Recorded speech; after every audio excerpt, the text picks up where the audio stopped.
Salut tout le monde, j'espère que vous allez bien. Je vous propose aujourd'hui d'examiner un peu la rupture de Ranel et nous allons en tirer des leçons. Alors, la première vidéo que je vous propose de suivre est celle-ci. Je suis séparée. Donc, je suis séparée depuis un petit moment.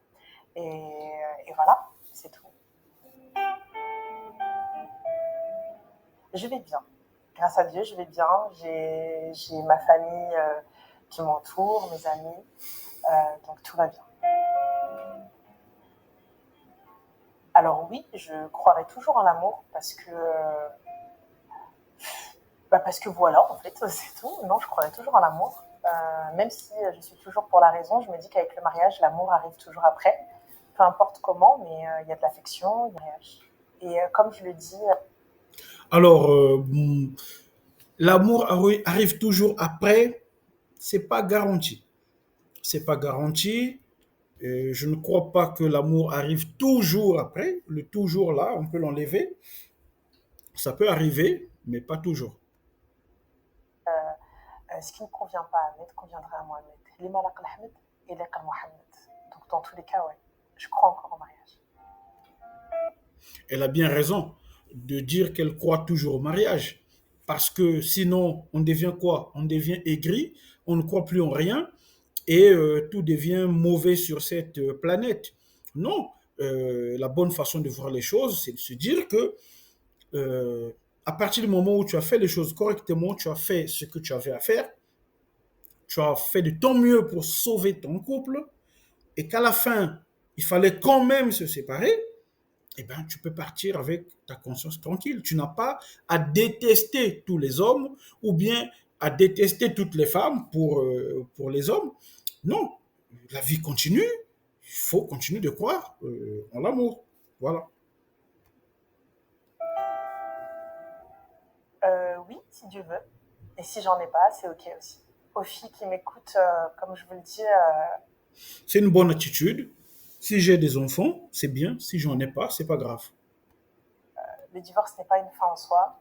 C'est pas la fin du monde. Au contraire, c'est, c'est la fin de quelque chose et le début de quelque chose encore plus beau. Elle a raison. Le divorce n'est pas une fin en soi. Je suis d'accord avec elle.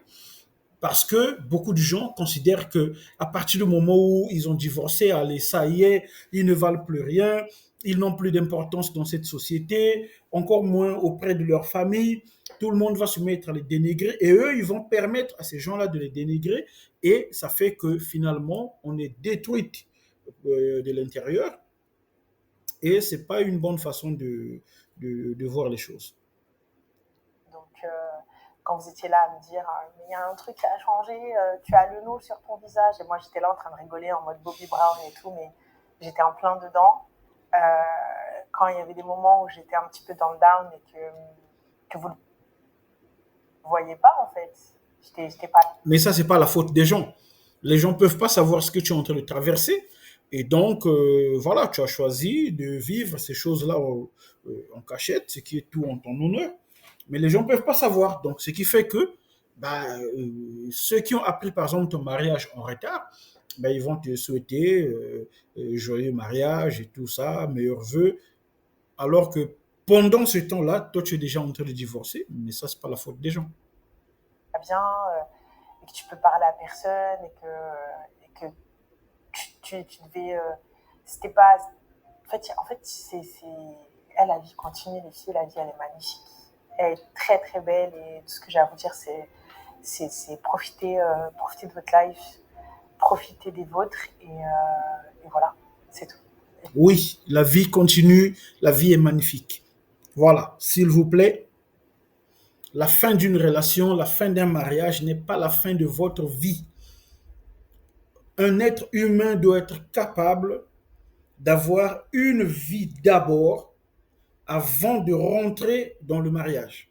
Parce que si tu n'as pas de vie avant, tu rentres dans le mariage, et ben tu vas ramener tout l'ennui de ta vie dans ce mariage-là, et vous allez vous ennuyer, et vous allez finir par vous séparer. Et quand vous vous séparez, tu vas être détruite parce que tu ne verras pas comment vivre sans cette personne-là. Parce que déjà avant, tu n'avais pas de vie, tu n'avais pas d'identité, tu n'avais pas de personnalité, tu n'as rien construit, aucune confiance en toi, et donc tu as tout misé sur le mariage. Ben, le mariage n'est pas censé être la solution de tous les problèmes de ta vie. Si tu manques de confiance en toi, c'est pas le mariage qui va te ramener cette confiance en toi. Tu dois travailler dans ton coin pour avoir confiance en toi. Tu dois travailler ton argent dans ton coin. Et de cette manière, si jamais ça se termine un jour, eh ben, tu as toujours ton argent pour rebondir, tu as toujours ta confiance en toi pour continuer de vivre et continuer de croire en amour. Voilà, c'est une très belle leçon de vie qu'elle nous donne là. J'ai tendance à dire les filles, mais il y a les gars aussi. Désolée les gars, je vous oublie, mais en même temps, bref, vous avez compris. Donc, merci beaucoup, merci pour toutes vos questions. J'espère que j'ai été le plus clair possible, le plus transparente possible. Et si vous avez d'autres questions, n'hésitez pas. Du coup, on n'est plus mariés. Donc, il n'y a plus autre. Alors là, vous voyez ce grand sourire là. hmm, Peut-être que maintenant, elle arrive à en sourire comme ça parce que ça fait en fait depuis plus de 3 mois qu'elle est divorcée. C'est maintenant qu'elle le dit, mais qu'elle est divorcée depuis plus de 3 mois. C'est elle-même qui l'a dit hein, dans d'autres interviews que vous allez voir. Bon, je ne crois pas qu'après 3 mois de divorce, on soit capable d'en rigoler comme ça, mais je pense qu'elle veut prouver que elle est, comment dire, dans la procédure pour passer à un autre cap. Et voilà, qu'est-ce que vous voulez? Elle ne va pas pleurer quand même devant la caméra. Aucun intérêt à donner son nom. En fait, en vrai, j'ai jamais compris l'engouement, le fait de savoir qui était mon mari. Moi, j'ai jamais demandé donnez-moi le nom de vos maris, dites-moi comment il est, dites-moi ceci. C'est vous qui m'appelez, qui me posez la question. Moi, j'ai jamais dit quoi que ce soit. Donc, non, on ne peut pas savoir. De toute façon, ça y est, il n'y a plus rien à savoir, c'est fini. Voilà. Les gens qui viennent presque harceler leur, on va dire, la personne qu'ils suivent. Non, c'est qui ton mari, on veut connaître, c'est qui ta femme, on veut connaître. Pourquoi vous voulez connaître? Pourquoi vous voulez connaître? Est-ce que vous lui avez envoyé en privé les photos de vos maris ou bien de vos femmes? Non. Donc, elle est un être humain. Donc, les gens que vous suivez là, que ce soit elle, dans le cas de Ranel, que ce soit dans le cas de n'importe qui, quand vous suivez quelqu'un, pourquoi vous ne pouvez pas vous contenter d'écouter ce qu'il vous dit au lieu de vouloir tout savoir sur sa vie? Moi, j'ai déjà entendu des commentaires bizarres du genre, à chaque fois qu'il fait ses vidéos, on ne remarque pas les gens autour, on ne voit jamais une femme qui passe devant la caméra, on ne voit jamais un enfant qui est en train de jouer à côté. Est-ce qu'il est marié? Est-ce qu'il a des enfants? Le fait qu'on ne voit jamais un enfant à côté, c'est suspect. Tout ça, ça fait vraiment rire. Mais si tu veux savoir une chose comme ça, bon, commence-toi par m'envoyer d'abord la photo, la vidéo de ton mari et de tes enfants et de me les présenter et de dire, voilà, c'est mon mari, il s'appelle Ton, il fait ceci dans la vie, lui c'est mon premier fils, elle c'est ma deuxième fille, et ainsi de suite. Ok, une fois que tu as fait ça, ensuite, tu pourrais avoir le droit de savoir, voilà, que je te livre, bon, voilà, ma vie privée, voilà comment elle se présente. Voilà. Donc, c'est ce qu'elle est en train de dire. Les gens la harcèlent pour savoir, mais c'est qui ton mari? Elle a d'aller, elle n'a jamais montré son mari. Elle peut vous dire qu'elle s'est mariée, mais c'est elle qui est la personnalité publique, pas son mari. Elle, c'est une personnalité publique, mais c'est pas son mari. Son mari est dans l'ombre. On ne le connaît pas. Les gens qui les connaissent dans la vie privée, c'est eux qui connaissent qui est son mari. C'est normal. Chacun de nous a son cercle des gens proches. Voilà. Donc, toi, il y a des gens qui te maîtrisent, d'autres aussi, ainsi de suite. Donc, voilà. Elle leur dit, mais pourquoi vous voulez savoir? Et à la fin, bah, ça sert à quoi puisque maintenant elle est divorcée. Donc, sacrée leçon de vie, ne jugez pas les gens sur les impressions que vous avez à la caméra. Voilà, quand on vient devant la caméra, on a quelque chose à dire, on vous dit des choses. Mais ces choses-là n'ont pas forcément un rapport avec nos vies privées. Ben, voilà, on peut comprendre une petite curiosité et tout, mais à un niveau donné, ça devient une curiosité très malsaine et c'est pas bien du tout.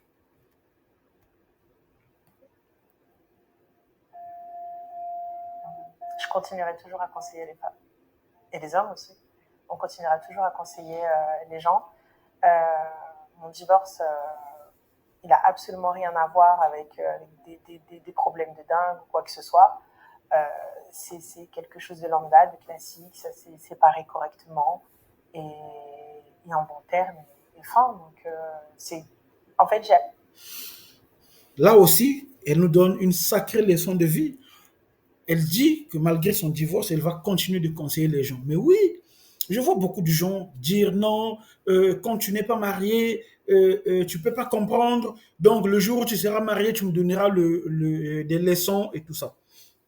D'abord, il ne s'agit pas de donner des leçons. Elle donne son avis.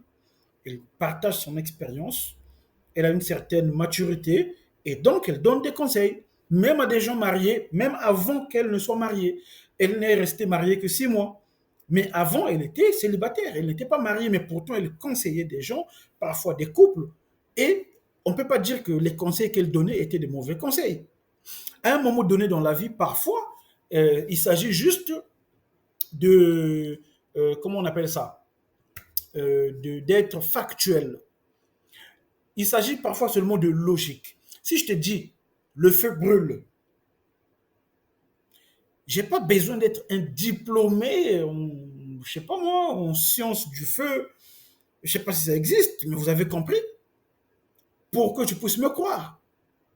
Je t'ai peut-être dit que le feu brûle parce que c'est juste un fait, c'est comme ça. Bon, maintenant, si toi, tu veux pas croire parce que je n'ai aucune légitimité pour parler du feu, et tu veux aller mettre ta main pour voir par toi-même, tu mets ta main, tu vas te brûler, et là tu te souviendras que je te l'avais dit. Mais donc, le fait que je n'ai pas de légitimité selon toi ne veut pas dire que j'ai dit n'importe quoi. J'ai dit la vérité. Donc, pareil, par exemple, on voit des psychologues, des, les psychologues du couple, par exemple, qui reçoivent des couples en difficulté, qui veulent essayer de sauver leur couple. Eh bien, ces gens-là sont des gens qui ont étudié à l'école. Et il y a des psychologues qui sont des célibataires, mais pourtant, ils aident les couples. Pourquoi ces couples-là ne leur disent pas, pardon, ah non, non, mon psychologue, là, il est célibataire. Non, désolé, tu n'es pas marié, tu ne peux pas comprendre. Non, ils y vont, ils payent.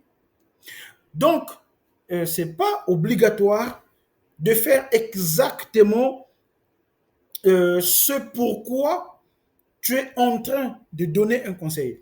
Il y a des domaines hyper spécialisés de la vie où tu es vraiment obligé d'avoir fait cette spécialité-là. C'est comme la médecine.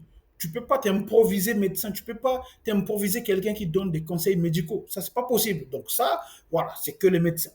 Voilà. Donc, tu ne vas pas t'amuser à consulter les gens. Genre, quelqu'un va te dire, voilà, j'ai mal ici, mal là et tout.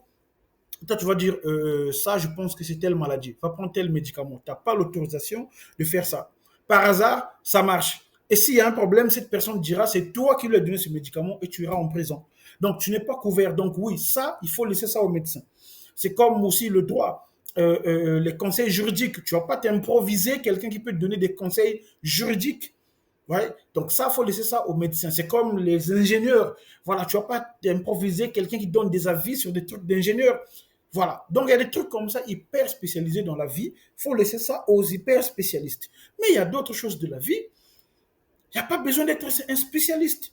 Un peu de bon sens, mais parfois l'expérience aussi. Et puis voilà, on peut dire quelque chose qui est une vérité, même si on n'est pas spécialiste de la chose. Il n'y a pas besoin d'être obligatoirement marié pour comprendre que telle chose, c'est une erreur, telle chose, c'est bien.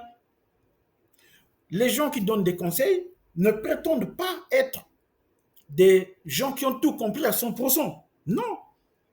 Elle ne dit jamais, moi j'ai suivi parfois ses lives, elle dit toujours que moi je ne suis pas votre mère, je ne suis pas là pour vous dire si tu ne fais pas ça, donc tu n'as rien compris. Non. Je vous donne mon avis. Après, allez chercher des confirmations. Par exemple, elle dit des choses par exemple, sur le plan spirituel, et puis elle dit aux gens, moi, je ne suis pas imam, puisqu'elle est musulmane, elle dit aux gens, je ne suis pas imam, allez vérifier auprès des imams. Moi, je vous ai donné mon avis, mais allez vérifier chez les gens qui ont l'accréditation pour confirmer ce genre de choses. Je vous ai dit ce que moi j'en pense, mais allez-y vérifier. Voilà. Donc, ne vous en prenez pas aux gens uniquement parce que vous jugez qu'ils n'ont pas de légitimité, uniquement parce qu'ils ne font pas la même chose que vous. En général, les gens qui pensent que celui qui n'est pas marié ne peut pas donner un conseil intéressant, ce sont des gens qui cachent des choses. Ce sont des gens qui savent qu'ils font beaucoup de mauvaises choses et donc ils cherchent des excuses pour ne pas assumer leurs responsabilités. Le même conseil que celui qui n'est pas marié t'a dit, tu vas l'écouter chez le psy ou bien chez quelqu'un qui est marié et cette fois-là, ça va devenir valable parce que lui, il est marié et alors que le célibataire t'a dit la même chose. Donc, voilà. Je pense qu'il faut la laisser un peu tranquille. Maintenant, elle est divorcée, mais ça ne lui enlève pas le droit de donner des conseils. Appliquer exactement ce que je conseille. Donc, ce que j'ai conseillé, je l'ai appliqué, que ce soit dans mon mariage ou que ce soit dans mon divorce. Vous allez bien? Est-ce que tout se passe bien? Voilà, ça c'était la première vidéo, l'analyse de la première vidéo qu'elle avait faite elle-même. Donc, je vous ferai une deuxième vidéo sur d'autres séquences qu'elle a enregistrées pour commenter son divorce. Voilà, donc notamment cette vidéo que vous voyez, mais ça sera dans l'épisode prochain. Je vous dis ciao.